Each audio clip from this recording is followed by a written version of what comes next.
Boom. I am here with Bellator's number one contender for the 145-pound title, who is fighting Patricio Pitbull Freitas at Bellator's 263. How we doing, Antonio? I'm doing good, hanging in there. How about yourself? Actually, that's another thing. It's AJ, but is AJ short for Antonio? Yeah, I'm a junior, That's what Antonio I Junior. thought. I thought it was Yeah, Antonio. I wasn't sure about that. Okay, yeah. How you guys doing heading into this big fight you got coming up? we're good, man. Just ready, just waiting for the days to go by so I can go in there and just do my thing. When you're fighting a dude like Pitbull, who's, like I said on paper earlier, the biggest, most successful fighter in Bellator history, is that something that's a little bit intimidating for you heading in, or do you really not care?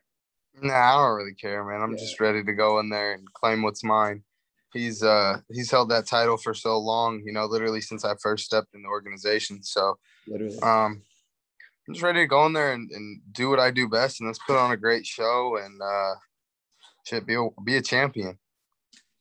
When you're sitting here coming in, one thing that I've been paying attention to what you said is it's the chosen one talk. It's the self-belief and the system of you're important, you're supposed to be here, and you're special.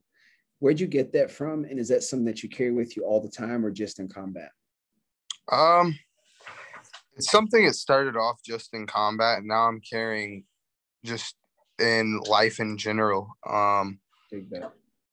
I I don't know. I've been doing a lot of growing and just self finding. So me being an Aries, obviously the Ram, and just hot headed and so forth. I had to do a lot of center grounding and being able to control myself. And my father's always been kind of there to guide me in that path. So now being older and being able to control myself and so forth, I'm just doing a little bit of more self exploring, and I'm starting to really figure things out on my own. And coming into the mercenary character, man, I don't think we could have picked a better name. Like I do my job. I go in there, I sign the contract, and I'm going to take that person out. It's kill or be killed in that cage for me. So, um, yeah, I'm just trying to live it to the fullest. I like that. So you're sitting here now, you're kind of on top of the world. Let's be realistic. Like things are good. It's a nice time to be AJ McKee right now. You're beating some of the biggest dudes in the game. You're still really young right now, under 30 years old. What do you want? Let's This is have some just the fun. beginning. This is Okay. just the beginning, man. My first couple goals that I set for myself was I obviously be a world champion, win $1 million. I wrote myself $1 million check as a child. So I like being able to conquer two of those goals at the same time is it's kind of surreal. But then even before Connor went and became a champ, before Patricio was a champ, these were things that I said I wanted to do. So being able to go and beat Pitbull kind of just puts that stamp as like, this is the beginning, and I don't really know what to expect after that. But I've always called myself the Floyd of MMA, so hopefully it comes with them Floyd checks. You know what I mean? that. Just being in the MMA world, it's such a I would just say more aggressive sport. There's Of course. 10 times more opportunities for you to get caught lacking or slipping in there. So I think in the future we'll see what comes, and after I beat Patricio once, maybe twice for both titles, we'll see how things play out. You mentioned you wrote yourself $1 million check. Tell me more about that. I think it was probably the most grammatically incorrect spelling, but I think I was like, I don't even remember how old I was. A How old was decade. I, Dad? I was probably like 10 years old, and I just knew I wanted $1 million. I didn't know how it was gonna come. I didn't know what I was gonna do with it, but I just knew, like $1 million is it's a good base. It's a good start to being able to set up generational wealth for not just myself, but for my family and so forth. Also, I love that manifestation talk you're doing where you're creating your reality, you're living it, you're aware of it, and now you're in it. Like that's such a good thing to do. The way to feel too. Yeah. Heading to this fight, how's training been? And has training for Pitbull been different than other guys you fought in the past? No, honestly, I feel like this is kind of one of my easiest camps. I came off the knee surgery for Carwell, and I was already in shape, so it was just kind of just staying ready, waiting for a fight day. I stayed in the gym, stayed ready. That's kind of like Body Shop's motto: you stay ready, you don't got to get ready. I like So that. the hard work's kind of done. It's just me once again having to be patient and just wait, you know. I could fight next week if I needed, you know, if they called me and was like, hey, we're going to move the show. Like, weight's good, everything's good. So it's just kind of staying focused and just doing little fine tuning. For the pitbull fight, though, training wise, this has been the fight that we've trained for since we first stepped foot in the cage, you know. So it's been, he's been the man, you know what I mean? So we've prepared for him. And I think that's kind of where he's starting to realize, like, oh shit, like I am coming for his neck, you know. And there's no disrespect, you know, all respect to him and everything, his accolades and so forth that he's done. But once you step foot in front of me and you're in my way of getting the things that I need, that's when it becomes a problem. So for him, it's he takes it personal, but for me, man, it's business, and this is my calling, you know. This is what I got to go do. And one thing I was mentioning earlier to your father was when you start comparing your accolades next to Pitbull, you match up really well, man. Like, forget the fights, forget the skill set, just like the actual accomplishments. Most consecutive victories in Bellator MMA history, most submission wins in Bellator featherweight history with 6, most stoppage victories in Bellator featherweight history with 12. That's a big deal, man. You look at Pitbull, he hasn't finished all of his fights. You can argue that maybe he fades as the fights goes on. So fighting a guy like you, who's also a fast starter, but can finish down the stretch, you know, like things could get very interesting for an aging guy like him coming in with you. Do you think he's aware of that? Or do you think he doesn't care? Your opinion. Like, what do you think Pitbull's thinking about your skills?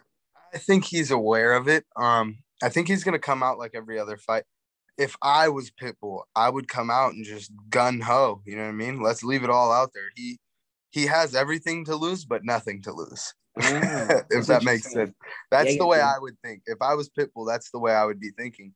Just the length, the speed, the youth, the power. I'm going to try to push him and break him, you know, because everyone says, oh, you've never been pushed. You've never been tested. So let's see what that first test looks like, you know. Yeah. And I don't know. I think he's going to come out. He's going to kind of play the calm game. And then after the first round, he's going to realize, shit, I can't get to him. And I feel like he's going to get desperate. And then that's when I'll see an opportunity and I'll take it. Oh, yeah. Use one of your awesome, cool finishing moves you've been developing. You know, we got some cool stuff. Some type of finesse. What is it? Is it the mckee? Is that the real name, or is it just what they're calling it? Like, what's that? That's the mckee. So I actually, that was the name that came up for it. And my dad hates that move. I used to do it in wrestling. I used to be a chin whipper. So I'd get the underhook and I'd chin whip kids to their back. But sometimes I'd get stuck on my back. And then I would throw the underhook all the way up across the back, and I'd get stuck on my back and I'd get pinned in wrestling. So my dad's like, stop doing that fucking move. And I'm like, man, but it works sometimes. Like, you can't get mad, you know what I mean? Like, I got something working here. Like, give me a minute. Yeah. So switching over to MMA, and obviously knowing Darian Carwell being a elite wrestler, NCAA champ and so forth, I feel like I just went back to old habits, you know. I knew that move was going to be there. I knew I already knew his neck was something that he exposes a lot. So kind of grappling and transitioning from the elbow strikes and so forth got him to put his head on the side, and that was kind of all she wrote. Awesome win. Obviously, submission of the year is a big victory, something you should be really proud of. Heading into the fight with Pitbull, is a finish on your mind, or is it just about getting the strap and getting it over with? I would say just getting the win, obviously, but I feel like the type of fighter that he is and the type of fighter that I am, it's going to be a finish, you know? Yeah. I can stay calm for as long as I can, but I don't think he's going to be able to do that, you know? I feel like he's gonna get desperate sooner or later. That's when things are going to get pretty exciting, hopefully, for you guys, right? Yeah. Awesome. Good luck in your fight, AJ. I don't want to keep you too long. Bellator 263, AJ McKee versus Pitbull, Patricio Freires. Is this on pay-per-view? How do you watch Bellator? Because I don't actually watch them live, and I watch some posts. How do you watch Bellator? You can watch it on Showtime. So they did a big merge with Showtime. It's not pay-per-view. You can download the Showtime app, or you can catch it on CBS.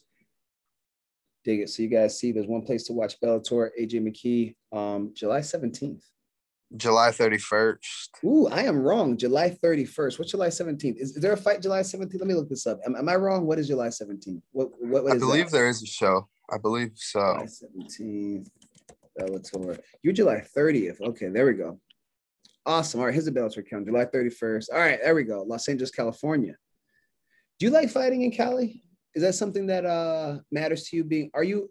It's another thing. Are you guys West Coast or East Coast now? Because I know you guys are out here a lot. West Coast.